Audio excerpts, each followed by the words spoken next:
Eu não acredito que meu Wi-Fi vai dar ruim. Vamos começar então, hein? Tá travado? Vocês estão vendo? Roma Antiga, o Coliseu. Eu tô vendo. Tá de E boa. esse tiozinho aqui, ó? O que é esse maluco? Um soldado?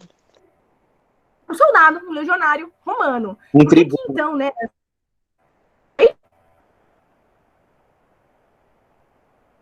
Fala com essa imagem, que são duas coisas muito importantes sobre Roma Antiga, né? O Coliseu, que é um cartão postal até hoje lá em Roma, cidade capital da Itália, e o soldado romano. Mas por que raios, né? Um soldado romano? O que tem a ver, né, o exército com Roma? Um soldado em Roma, assim? Por que é tão importante? Vocês sabem? Na época, Roma era um grande império. Aí, pra poder conseguir os territórios, eles precisavam de soldados. Sim, Roma foi um dos maiores, né? Roma e o Império Romano e o Império Persa foram os maiores da antiguidade, né? Tem algum debate aí sobre qual foi maior, mas eu acredito que o Império Romano tenha sido maior em extensão, né? Eles conquistaram muitos territórios através de guerra. Então, hoje, a gente vai ver uma parte disso. A gente vai começar com essa sigla aí, SPQR. SPQR é como os romanos se chamavam. Eles não falavam, nossa, eu moro em Roma Antiga, né? Isso não tem cabimento. Roma Antiga é o nome que nós damos hoje para aquele processo histórico, para aquele fenômeno histórico. Eles se chamavam, né, de Senatus Populesques Romanos, né? Vamos entender que lá na Roma Antiga se falava latim, que é a língua que vai dar origem ao português, ao espanhol, ao francês e ao italiano. E aí o nome deles, né, do império deles, da república, da monarquia deles, enfim, nós vamos ver as 3 fases da história romana, era Senatus Populesques Romanos, que significa o Senado e o povo romano. Minha gata está me mordendo. Desculpa. Ó o gato. Vai brincar, vai? Desculpa. Não existe mais um limiar entre a vida de trabalho e vida pessoal, né? Enfim. Então, esse SPQR era a sigla, né, do nome dos romanos, e até hoje a cidade de Roma é uma cidade histórica muito preservada, e eles usam muito isso até hoje. Essa fotografia que vocês estão vendo é uma fotografia tipo, de uma boca de lobo de esgoto da cidade de Roma, e tá escrito, não está escrito Roma, está escrito SPQR. Então, se você tiver a oportunidade um dia de conhecer Roma, de ir para a Itália e conhecer Roma, você vai ver que é uma cidade que a construção tem muitas ruínas da antiguidade, muita. Tipo, Roma é um museu a céu aberto. Lá em Roma, os caras têm dificuldade de construir metrô, porque eles fazem um buraco lá para abrir uma linha de metrô, os caras descobrem ruínas de alguma coisa, tem que parar a construção do metrô, chamar a universidade para os caras recolherem todos os materiais, né, os arqueólogos recolherem tudo, estudar tudo, para depois continuar a construção. Então, Roma é uma cidade que tem problemas, né, dificuldade de construir metrô, eles conservam muito as coisas da antiguidade e as coisas da Idade Média também, tanto porque é patrimônio histórico, né, importante para a cultura do Ocidente, quanto porque Roma recebe, né, milhões de turistas todos os anos que pagam para ver o Coliseu e todos os outros pontos, né, turísticos. Eu acho que o dia que eu ver isso, eu choro. Né? Coliseu, a gente vai conversar mais sobre ele a semana que vem, mas vocês já viram o Coliseu antes em alguma fotografia ou algum filme, alguma coisa assim, né? Sim. Obrigada! Então, eu trouxe uma imagem, ó, olha a noite, que bonitão. E aí eu trouxe esse antes e depois, né? Porque hoje em dia, se você for ao Coliseu, você vai ver essa imagem aqui, né? Porque teve já uma parte, pensa que o Coliseu ficou pronto em 79 depois de Cristo, se não me engano, então já está há 2000 anos quase em pé, né?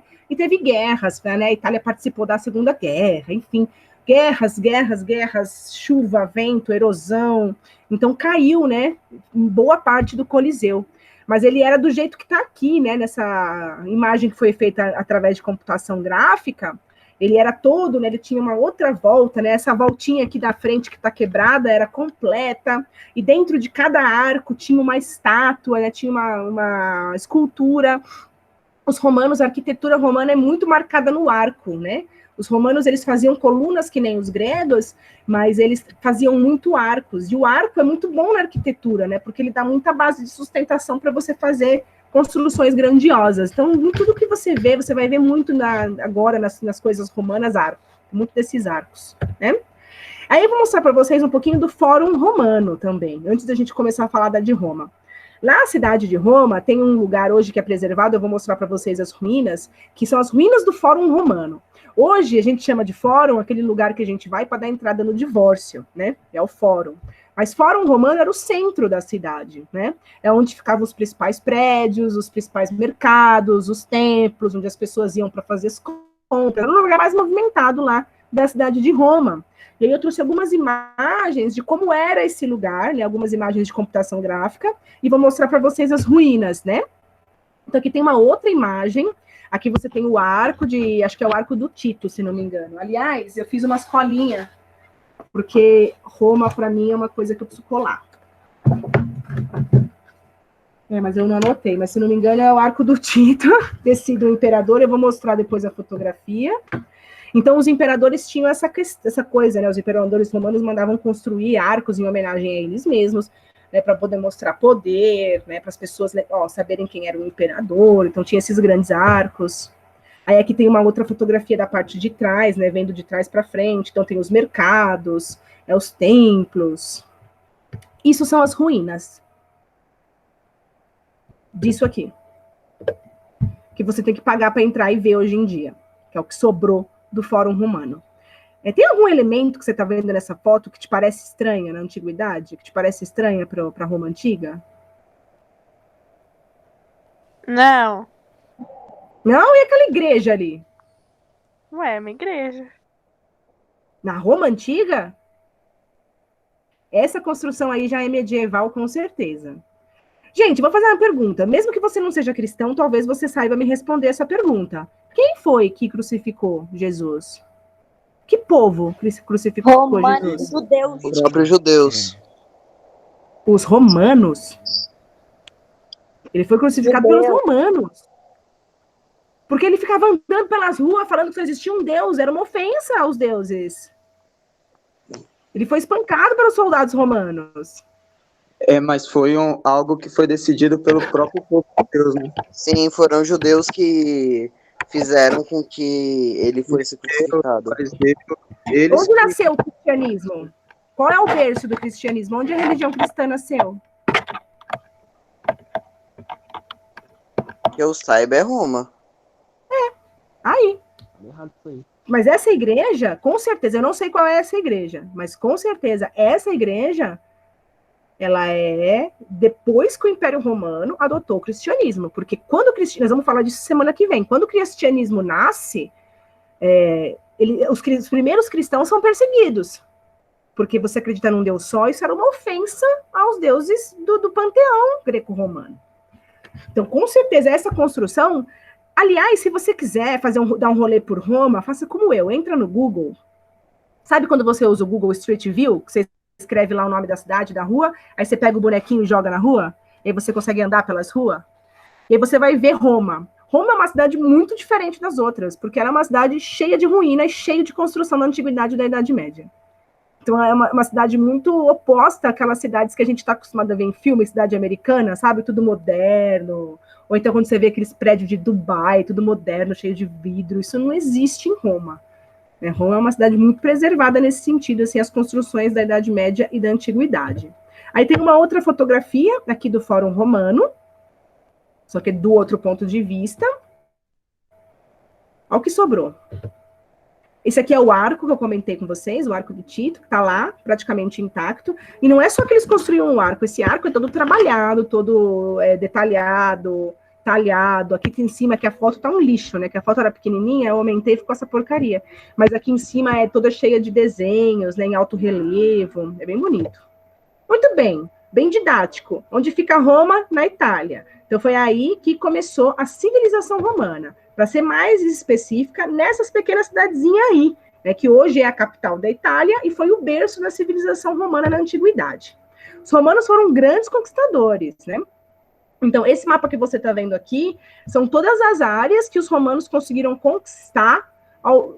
Foi a máxima extensão do Império Romano. Então, eles conquistaram praticamente a Europa inteira, conquistaram ali em cima a parte onde hoje é a Inglaterra, conquistaram parte da Ásia, conquistaram o norte da África.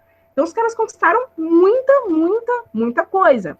E isso explica por que a gente tem tanta influência dos romanos, da civilização romana, na nossa vida, por exemplo.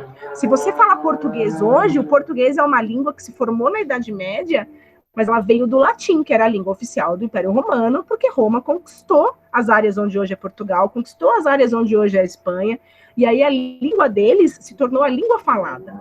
Tanto que a parte da igreja católica mais conservadora até hoje reza missa ou fala partes da missa em latim, porque foi assim que a igreja católica foi fundada em latim. As primeiras bíblias eram escritas em latim. A Bíblia só vai ser traduzida para as outras línguas, até onde eu sei, com a reforma protestante, né? O Martinho Lutero foi o primeiro cara lá que traduziu a Bíblia para o alemão, porque as Bíblias estavam todas em latim, que era a língua oficial do Império Romano. Muito bem, sobre as origens do povo romano. Aí eu vou ter duas histórias para te contar. Primeiro é a história mais científica, né? Teve muito grego que fugiu da Grécia em época de guerra e foi morar nessa região da Península Itálica. Também teve outros povos, os etruscos, os povos latinos, que se misturaram nessa região e foram construindo a cidade de Roma, né? Dominando uns aos outros e tal. E tem a história mitológica de Roma. Alguém já ouviu a história dos irmãos gêmeos Rômulo e Remo? Não lembro direito, não. Não! Eu nunca ouvi, Então, vamos não. lá.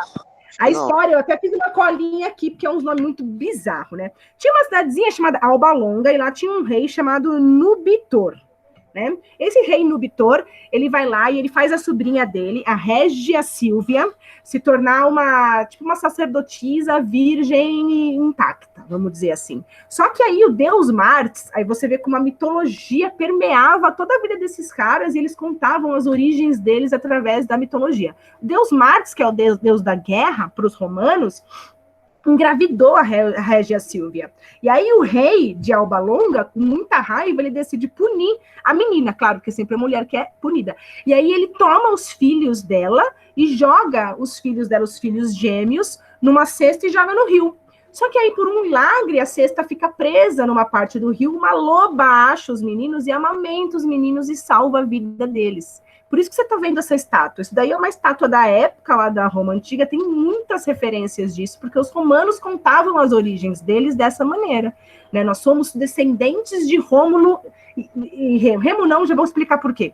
Mas nós somos descendentes do Rômulo, que mamou nas tetas da loba. Então, assim, era uma questão de ser tradicional, e isso vai ajudar a explicar quem dominava os outros lá em Roma Antiga, né? E aí o Rômulo e Remo crescem, eles vão passar por várias coisas, e aí o Remo morre. Tem algumas versões da história que diz que o Rômulo que matou o Remo, tem versões da história que dizem que não, que o Remo morreu, e aí o Rômulo vai fundar a cidade de Roma, e ele dá o nome da cidade de Roma em homenagem, né, não necessariamente em homenagem, mas diz respeito ao nome dele, ele chama Rômulo e a cidade chama Roma. Então, essa é a história mitológica que os romanos contavam sobre eles mesmos, sobre a origem do povo deles. Como é que a gente sabe de tudo isso? Além das pesquisas arqueológicas, a gente tem coisa escrita, né, que romanos deixaram escrito. Então, duas coisas. Primeiro, o Virgílio. O Virgílio foi um poeta romano, tipo o Heródoto, não, meu Deus, esqueci o nome dele. O Homero, que foi um poeta grego, que escreveu lá a Ilíada e a Odisseia, né, as grandes da Guerra de Troia e tal. O Virgílio foi um grande poeta romano, e ele escreveu muito sobre Roma, e através dos escritos dele a gente consegue saber alguma coisa sobre os romanos. E também tem o historiador Tito Livio, que é esse outro cara que você está vendo aí. Esse foi muito importante, ele foi um historiador mesmo, ele sentou e escreveu desde as origens de Roma até o período que ele viveu. Ele escreveu muito sobre os acontecimentos, os reis, as pessoas que dominaram Roma. Então, o trabalho dele ajuda muito, né? O que ele fez lá na Antiguidade ajuda a gente, hoje em dia, a entender muito sobre Roma, né? Então, com base nisso, a gente vai dividir a história romana em 3 partes, beleza? A parte monarquia, que foi o comecinho lá de Roma. Então, quando Roma começou, Roma era uma monarquia. Aí, Roma vai se tornar uma república, e depois Roma vai se tornar um império, ok? Diz para mim o que é uma monarquia. Tem um rei, a família real, é hierárquico. Então, uma monarquia hierárquica. O que significa ser hierárquico? É o poder que vai de pai para filho. Passa de pai para filho. Geração em geração. Geração para geração. Qual outra característica da monarquia? Quando que o rei deixa de ser rei? Quando ele morre. Quando ele morre. Ou quando alguém derruba ele, ou se ele abdica do trono. Senão ele não deixa de ser rei. A palavra monarquia, vamos dividir a palavra monarquia em duas. Arquia, do grego antigo, significa poder, beleza? Mono significa um. Monarquia é o poder de um. Então, é um sistema de governo que você tem um cara ou uma família, né, um grupinho muito seleto de gente que governa todo mundo, e esse poder passa de pai para filho, de geração para geração, e é um poder vitalício. Quer dizer, a pessoa fica no cargo até morrer. E isso não foi muito conveniente para os patrícios. Então, eu vou pular isso aqui rapidinho, vou falar para vocês só quem foram os patrícios. Os patrícios eram os caras que detinham a maior quantidade de terra em Roma. Portanto, eles eram os grandes proprietários de terra. E ter terra era ter poder. Quando você tem terra, você controla as plantações, você controla onde as pessoas moram, você controla onde as pessoas trabalham. Então, terra é poder. E por que eles tinham essas terras todas? O que legitimava o poder deles? Ah, nós somos das famílias tradicionais, eu sou descendente de Rômulo, que é fundador da cidade, então isso dava legitimidade para essas pessoas dominarem a cidade. Só que essas pessoas que tinham as terras eram dominadas pelos reis etruscos de um povo que habitou ali aquela região. Então os reis etruscos habitaram ali, governaram Roma por alguns anos, fizeram várias construções nas cidades, mas em 509, os patrícios, insatisfeitos com esse negócio de monarquia, porque só o rei manda, a gente sustenta esse rei, eles vão lá e eles vão conseguir derrubar o rei e vão fundar uma república. Então, aqui, antes de ir para a república, eu quero dizer para vocês como é que era dividida a sociedade romana no período republicano. Além dos patrícios, que eram os detentores do poder, que se consideravam descendentes do Rômulo, ai meu Deus, meu tataravô, mamou nas tetas da loba. Então, eles se consideravam isso. A gente tem a ralé, né? A galera que não tinha terras, a galera que tinha pequenas propriedades de terra, a galera que realmente trabalhava, que eram os artesãos, os comerciantes. Essa galera a gente chama de plebeus. Em Roma, nós também temos os clientes, que são ex-escravos. Porque em Roma, se você fosse um romano e você não conseguisse pagar suas dívidas, você poderia virar um escravo. Então, você virava escravo em Roma de duas maneiras. Na República, quando os romanos começam a expandir o território, os caras que eles conquistam o território, eles transformam em escravos, como várias outras pessoas faziam na antiguidade, e se você se endividasse, né? E aí, na Roma antiga, vai ter uma categoria de pessoa muito curiosa, que são os clientes, que foram pessoas que foram escravizados, muito provavelmente por causa de dívida, e aí quando acaba esse período de pagar a dívida de escravidão, o cara não tem o que fazer com ele mesmo, ele não tem nada. Então ele se torna um cliente, ele já não é mais um escravo, mas ele depende completamente de um patrício para sobreviver, ele depende do patrício para morar, ele depende do patrício para trabalhar, sem o patrício ele não tem absolutamente nada. Então nós temos 3 categorias aí, vamos dizer assim, de pessoas livres em Roma, que são os patrícios, os plebeus e os clientes. E aí, quando os romanos na República começam a expandir o território, eles começam a escravizar as pessoas, então a gente vai ter um grande aumento da mão de obra escrava em Roma. E aí a gente vai ter a República. A palavra República, que nós usamos hoje você mora numa república. A república é uma criação romana, né? A palavra república vem do latim res publica, que significa da coisa pública, da coisa coletiva, do bem comum. Então, os caras, eles inventam a república, os patrícios, porque, tipo, só podia participar do governo os reis, né? Monarquia, o governo de um. Então, a gente tem que acabar com esse negócio de um cara só governar. A gente tem que criar um governo para todos os homens. Detalhe, né? Então, eles vão criar essa ideia da república. Então, os romanos criam república e hoje você aqui no Brasil mora numa república. Pode pegar qualquer documento seu, vai estar escrito lá, República Federativa do Brasil. Beleza? Alguma dúvida até aqui? Nossa, ficou uma maravilha isso aqui. Então, quando a gente fala da coisa pública, a gente está falando de uma coisa que pertence a todos. Agora eu quero que vocês conversem comigo. Desbloqueiem esses microfones. Volta para a aula. Para de jogar videogame. Fala. Vamos lá. Qual que é a diferença de público e privado? Porque se a república é um sistema de governo que visa o bem comum, a coisa pública, a gente precisa decidir o que é público. O que é público? Ah, é para uma coisa para todos. Público é uma coisa nossa. Isso. Então, o público não é nem meu, nem seu. Se não é nem meu, nem seu, a gente vai ter que achar uma maneira de que eu e você tratemos essa coisa da mesma forma, certo? Certo. E o que é uma coisa privada? Uma coisa de alguém. Então, ou é meu Uma ou é coisa da pessoa, que É. não é compartilhado. Então, a escola, ela é uma coisa Assim, pública ou uma coisa privada? pública. Pública. Ih, a minha vida. Depende. E com quem eu... Oi? Depende, tem Não, escola nossa escola. particular. Sim, mas mesmo a escola particular, tudo bem, ela pertence a alguém, mas as nossas escolas, a escola que a gente frequenta é uma escola pública. Então, ela não é nem minha, nem sua. Então, eu falo assim, a sala 7 é a nossa. minha sala. A sala 7 é minha sala? É nossa. Não. Não, porque os professores usam. Pode ser de qualquer professor, para qualquer Exatamente. aluno que queira estudar. Porque a escola é pública, ela não é privada. Agora, a minha vida pessoal, com quem eu me caso, é uma questão pública ou privada? Privada. Privada. É? Então, por que os homossexuais são perseguidos e espancados na rua? Porque tem gente ignorante. Mas a vida particular das pessoas, com quem as pessoas se casam, é uma coisa pública? Não. Mas a Não. gente trata como uma coisa pública? Sim. Sim. Agora, por outro lado, quando você tá, tipo, não sei se vocês já viram isso, você tá, tipo, num busão ou num carro, aí a pessoa vai lá, para o carro na frente de um lugar que ela quer ir, porque é só 5 minutinhos. E aí ela liga o pisca-alerta para todo o trânsito, para ela ir 5 minutinhos ali pegar um negócio. Ela tá parando no meio da rua, parando o trânsito. Ela tá parando uma coisa pública ou privada? Pública. Pública. Então, então, a rua que é pública, ela trata como se fosse uma coisa privada, como se fosse dela. Agora, a vida pessoal das pessoas que é privado, a gente trata como se fosse uma coisa pública. É ou não é? Bom, raciocínio maravilhoso, professora. É verdade. Então, se a república é uma coisa que visa o bem comum, já passou da hora da gente entender o que é público e o que é privado, para que a gente realmente possa construir uma república e que a gente realmente possa cuidar da coisa pública, do bem comum e construir um país um pouquinho melhor. Só a dica, tá? Momento de doutrinação. Pensar, Oi, militotora.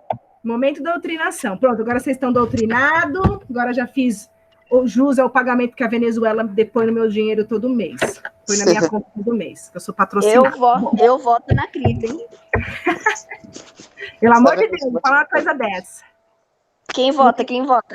Já tenho problema demais. Já tenho Droga, problema não subornaram com pão com mortadela. já me chamam de petista fedida na internet, não preciso de mais problema. Bom, vamos voltar agora aqui para o período republicano. Então, vamos falar um pouquinho, esse período republicano, a gente não vai entrar na parte do Império Romano hoje, vai ficar para a semana que vem. Então, vamos falar da República Romana. Durante a República Romana, os senadores, que já existia lá na monarquia, eles vão ganhar ainda mais importância. Aliás, o Senado vai ser a instituição assim mais importante de Roma, são os caras mais poderosos. Quem você acha que são os caras que formam o Senado? Patrícios. Sim, são patrícios. Que mais que eles são além de patrícios? Homens brancos privilegiados. Branco nesse contexto, vamos lembrar que essa questão da questão branca e negro, do negro ser escravizado e tal, é uma coisa da modernidade, né? Que os europeus fizeram quando descobriram, né, conquistaram a América. Agora, nesse contexto da antiguidade, escravo é qualquer um que eu venço. Então, se eu venço branco de olho azul, eu escravizo branco de olho azul, ok? Porque para essa gente, a escravidão não é necessariamente para a pessoa negra africana, como foi depois, como foi posteriormente. Então, eles são homens, eles são patrícios, mas tem mais uma coisa, a palavra senado, senador, não te lembra nada? Se não te lembrar, eu te conto o que é. Eu fiz uma cola. Para não esquecer. A Pode palavra contar. senado vem do latim senatus, que também vem do latim senex, que significa senil. O que é uma pessoa senil? Velho? Velho! O Senado era o conselho dos anciões. Então, você não só era um patrício. Tia, vem ver a pele que eu fiz. Oi? O microfone tá aberto? Meu Deus, desculpa, professora. Tudo bem, sem problemas. Então, no Senado, além de você ter patrícios, homens e patrícios, você tinha os anciões. Quer dizer, os caras que realmente tinham muito poder e privilégio lá em Roma. E não, infelizmente não mudou isso muito, né? Não que só todo mundo fosse muito velho no Senado, toda a história do Império Romano, mas a maior parte era o Conselho dos Anciões, que eram os sábios, os mais poderosos, né? E aqui no Brasil, infelizmente, ainda estão cheios de velho no Senado. Porém, os senadores, eles dominam muito. Então, a próxima aula que a gente vai falar de império, eu vou falar das tretas do imperador com os senadores, os complôs de assassinato. Meu, tem muita corrupção e assassinato em Roma antiga, uma sujeira horrível. Muito bem. Para governar Roma, eles decidem que eles tinham antes uma monarquia, que era o governo de um. E aí, para evitar que uma pessoa tenha muito poder, eles vão decidir que Roma, a partir de agora, na República, vai ser governada por 2 pessoas. E o nome do cargo disso era o cônsul. Então, Roma tinha 2 cônsules. Esses 2 cônsules tinham igual poder e ambos governavam Roma. Por que eles decidiram dividir em 2? Para que não tivesse uma pessoa que se tornasse um tirano. Então, agora a gente tem 2 cônsules, cada cônsul tem o mesmo poder, e se um abusar, um fizer alguma coisa bizarra, o outro tem a mesma quantidade de poder, pode ir lá brigar com o primeiro cara. Então, no período de república, o período republicano, Roma é sempre governada por 2 cônsules, que são escolhidos pelos patrícios, pelos homens romanos, e o Senado, que é o Conselho dos Anciãos, que são muito importantes, eles que vão mexer com o dinheiro, vão decidir coisa de guerra, vão criar lei. Roma seria governada por um ditador apenas em caso de guerra. Caso contrário, Roma era governada por 2 cônsules, ok? Então, olha que irônico, né? A república nasce, né? República da coisa pública, mas os patrícios achavam que a coisa pública eram eles, porque os plebeus não podiam participar, eles não tinham direito de participação política. E os patrícios eram uma minoria de pessoas. Outra coisa que vai surgir em Roma são os funcionários públicos, né? Que são os magistrados. Então, essa gente aqui eram pessoas, claro que eles eram a priori da classe alta, né, dos patrícios, e esses caras, eles tinham funções para fazer o Estado romano funcionar. Então, você tinha o questor, que cuidava do tesouro público, quer dizer, da arrecadação de imposto, você tinha os edes, que cuidavam dos serviços públicos, como segurança, abastecimento de água. Na próxima aula a gente vai falar, os romanos tinham banheiros públicos, os romanos tinham aquedutos, eles tinham construções muito loucas. Tinha os pretores, que eram responsáveis pela justiça, tipo uns juízes, os 2 cônsules, que eram os caras que comandavam, né, Roma, que eram eleitos, escolhidos pelos homens patrícios, e tinha os censores, que faziam a contagem populacional. Como é que a gente chama quando a gente faz pesquisa hoje no Brasil para contar a população? Censo, alguma coisa. Censo. É o censo. E essa palavra censo vem aí do latim, do romano, porque censor era o cara cuja profissão era contabilizar a população. Agora, por que diabos a gente contabiliza a população? Pra dividir os bens? Não, calma aí.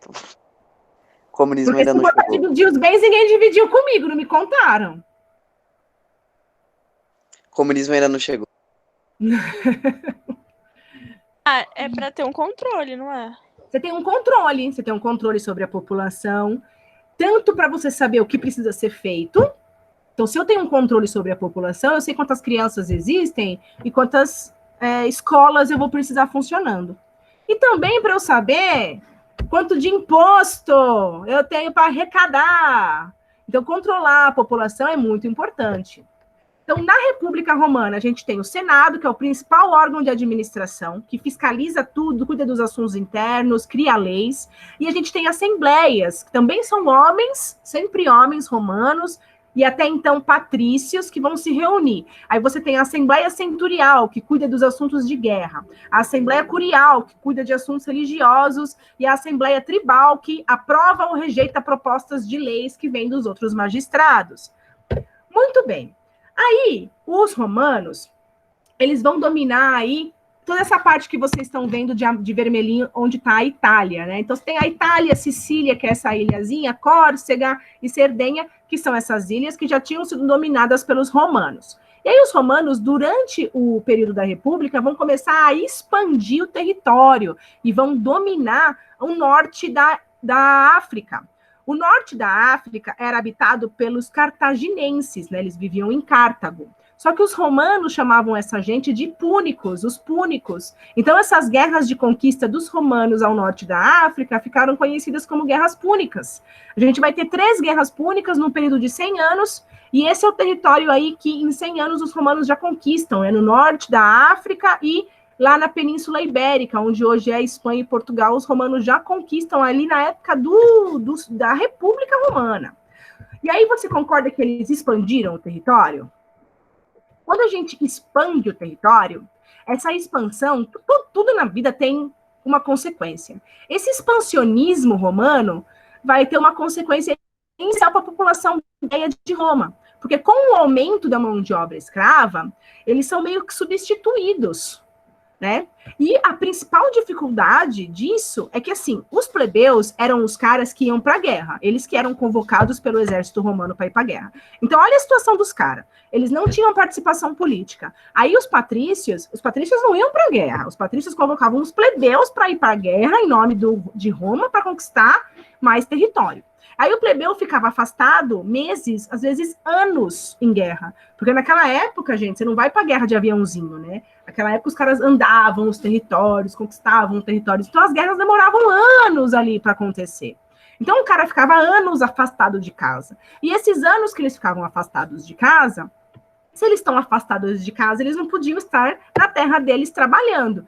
Quando eles voltavam, a terra deles estava tudo largada, eles não tinham plantação, eles não tinham colheita, eles não tinham grana, eles acabavam se endividando. E o que acontece com gente que se endivida em Roma Antiga e não consegue pagar suas contas? Vira escravo. Vira escravo. Então, olha a situação dos plebeus em Roma. Tipo, eu sou substituído pela mão de obra escrava, eu tenho que ir para a guerra, eu não ganho nada indo para a guerra, nada, porque as terras que eu conquisto ficam para os patrícios, e aí quando eu volto para minha casa, eu tô ferrado, eu me endivido e me torno um escravo. Olha que vida maravilhosa. E o que esses plebeus fazem? Uma petição online? Para derrubar os patrícios? Rebelião. Então, a plebe romana vai fazer 2 coisas. Muita rebelião em Roma e recusa de participar do exército. Não vou. Ué, você precisa de mim para conquistar a terra. E o que eu ganho com isso? Nada. Pelo contrário, eu perco, não vou. Então, aí os plebeus vão começar a conquistar algumas coisas dos patrícios. Então, são 3 leis que os romanos fazem, que são as principais leis aí que vão dar uma beneficiada para os patrícios, e aí, como eu também não decorei as leis, eu vou colar aqui, tá? Desculpa, eu não fiquei escrevendo, porque ia ficar 1 milhão de coisas, né? Mas tem a lei Canuleia, que é a lei que vai acabar com a proibição de casamento entre plebeu e patrício, porque os plebeus não podiam se casar com patrícios. Né, os patrícios, porque imagina, se você se casa com um plebeu, aquele plebeu e o filho daquele plebeu vai herdar as suas terras. Então, para manter as terras sempre no clubinho dos privilegiados, era proibido o casamento. Essa lei Canuleia vai acabar com essa questão dos patrícios e plebeus não poderem se casar. Depois também vai vir as leis licínias, que vai dar direito aos plebeus de ter algum acesso às terras públicas, mas isso vai ser difícil de ser cumprido. E também vai vir a lei Hortência, que vai permitir que os plebeus eles tenham acesso a participar de algumas magistraturas. Os plebeus vão ganhar o direito de eleger um tribuno, que é um representante deles, para poder discutir as questões com os patrícios, e eles vão ganhar um direito a uma certa participação política, né? Então, essas conquistas romanas vão trazendo muitas consequências aí para o povo e para Roma. Primeiro, o enriquecimento da civilização romana, porque eles vão ganhar muito dinheiro, muitas terras e joias, né? Porque quando você invade a terra dos outros, você saqueia a terra dos outros, né? Você saqueia a riqueza que os caras têm. Então, vai aumentar muito o número de escravos e vai aumentar muito a concentração de terra. Então, vai ter muito pouco, né? Aquele número pequeno de patrícios romanos que vão possuir quantidade imensas de terras, além daqueles já tinham na Península Itálica, agora em outros locais que foram conquistados através das guerras. E a gente vai ter um problema de concentração de terra, né? Só que, como eu comentei com vocês, os plebeus ganharam o direito de eleger um cara, que era o tribuno da plebe, que era um cara que ia representar os plebeus diante dos patrícios para que eles tivessem alguma participação política. Os plebeus elegeram 2 irmãos, os irmãos Graco, Tibério Graco e Caio Graco. Esses caras, eles tiveram uma ideia maluca falou assim, tem um problema muito sério entre nós, que é o problema de concentração de terra, e a gente precisa fazer alguma coisa a respeito. A gente precisa fazer, aí eles vão lá e elaboram um plano que se chama reforma agrária. O que é reforma agrária? Que é um assunto que se discute hoje no Brasil, e se discute desde a Roma Antiga. Comunismo. Oi? Davi? Não tenho. Eu acho que agrária. Mas agrária me lembra coisa de planta, né? Esses negócios. Sim. Mas eu não sei o que significa. Reforma agrária é tipo distribuição de terra. É tipo distribuição de terra. Então, olha só, os irmãos Graco são representantes dos plebeus. Qual que é o principal problema dos plebeus? A gente não tem nada. Aí a gente vai para a guerra, nós plebeus vamos para a guerra, conquistamos terras e essas terras ficam na mão dos patrícios. Então a gente conquista e não ganha nada. Então os irmãos Graco, o Tibério Graco e posteriormente seu irmão Caio Graco, eles têm essa ideia, vamos fazer reforma agrária. Então o que é reforma agrária? Redistribuir terra. Então o que eles querem? Que plebeus tenham acesso às terras públicas. O que são terras públicas na Roma Antiga? São terras conquistadas em guerra. Então os irmãos Graco, eles não queriam tirar terras dos patrícios, terras que já eram dos patrícios desde o início, tirar deles e dar para os plebeus. Eles queriam que essas terras que eram conquistadas em guerra fossem distribuídas não só entre os patrícios, mas também entre os plebeus. Então, reforma agrária é distribuir terra para evitar que somente uma pessoa ou um pequeno grupo de pessoas tenha muita terra e, portanto, muito poder e controle tudo sozinha. Como você acha que essa ideia de reforma agrária é recebida pelos patrícios? Talvez uma péssima ideia. Oi? Tipo, pelos patrícios é uma péssima, eu acho que é uma péssima ideia, porque pensa, né, que é distribuindo para quase todos os plebeus, eles não estão fazendo nada, né? Os patrícios, porque assim, por mais que os patrícios já tinham terras, para eles é uma péssima ideia, porque aí os plebeus vão ter acesso à terra, eles vão ter um poderzinho, nem que eles tenham acesso a um pouco de terra, eles vão ter um poderzinho. E se eles tiverem um poderzinho, eu tenho menos poder. Porque enquanto eu controlo tudo, eu tenho um poder total sobre todos. A partir do momento que eu não controlo tudo, eu vou perdendo meu poder total sobre todos. E aí meu poder e privilégio vai diminuir em relação a isso, né? Então, os patrícios não recebem muito bem essa ideia da reforma agrária proposta pelos irmãos Graco. O que acontece com os irmãos Graco? Chuta. Todo mundo morreu. São assassinados, ambos. Primeiro o Tibério Graco, aí o Caio Graco vai dar continuidade à reforma agrária, às ideias do irmão, e também é morto. Então, assim, quem tem poder e privilégio, não abre mão do poder e privilégio de bondade.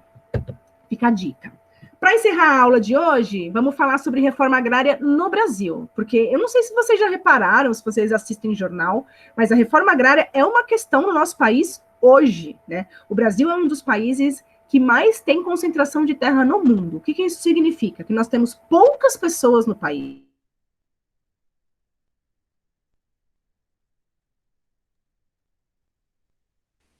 Professora, travou. No interior, e quando fala em reforma agrária, acha que vai Doutora. perder a sua Professora, casa travou, ou o seu tem que ranchinho. voltar. Tinha travado. Travou. Travou quando? Quando você começou a explicar no Brasil, que tem Era pouco. as pessoas com... Travou tudo, né? Sim. Sim. Tá bom.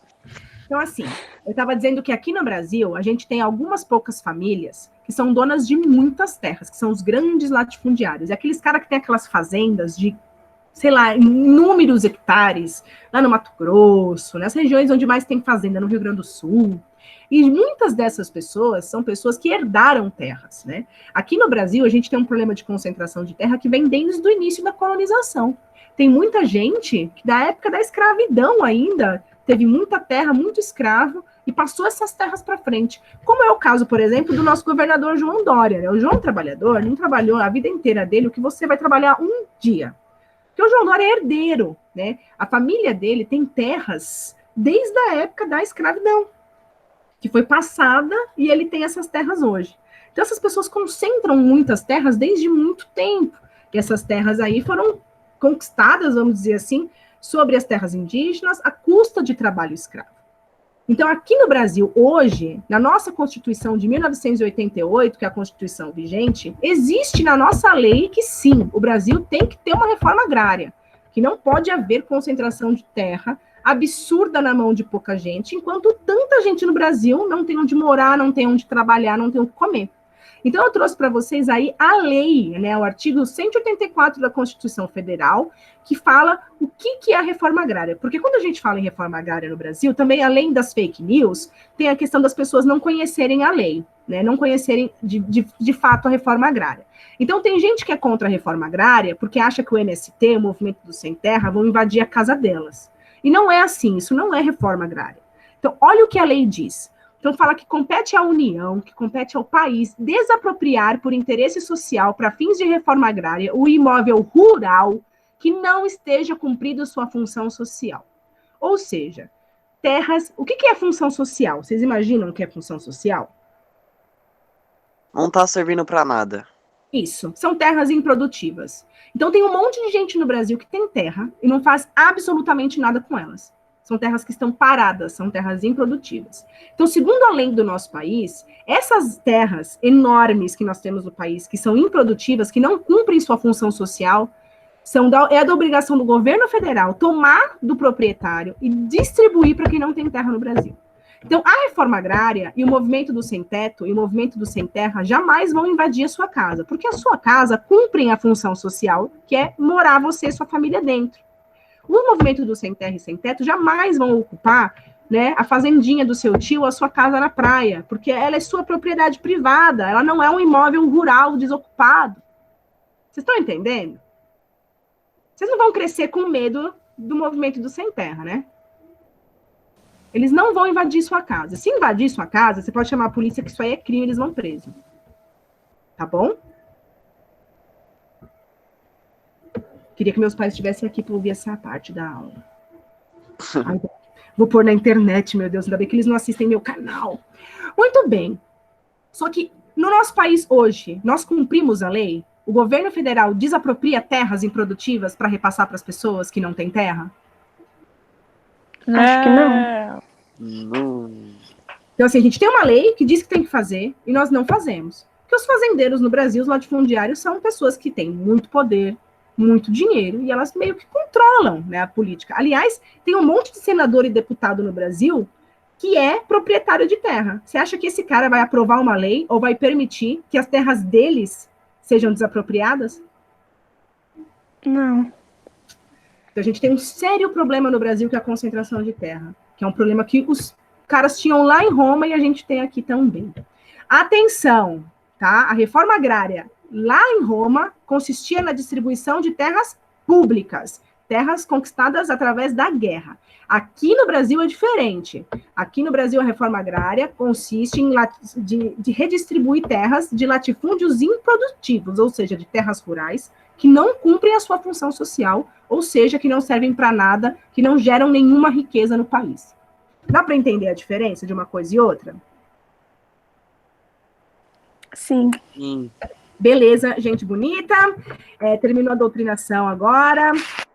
Agora, a parte que a gente vai ver semana que vem é a parte de decadência da República Romana. A República Romana vai entrar em crise, eu vou explicar para vocês semana que vem, e aí vai começar a grande fase do Império Romano, né, que é a grande fase que os caras vão expandir, construir coisa, e aí nós vamos falar da parte cultural, então vamos falar do Coliseu, do Circo Máximo semana que vem, e semana que vem também vamos falar de filmes. Vou recomendar vários filmes e séries, mas não vou mandar ninguém assistir nada, vou recomendar. Tudo bem? Alguém gostaria de falar alguma coisa? Alguma Então já vai ser quinta a nossa aula? Quinta-feira. Tá. Quinta-feira, 1h30 da tarde. 1h30. Fechou? Professora, filho do José nasceu. Eu que ia contar, que sem graça. Peraí, gente, você que está no YouTube, caso você assista a aula, porque poucas pessoas assistam, acabou. Peraí, vamos fazer fofoca, deixa eu interromper a gravação.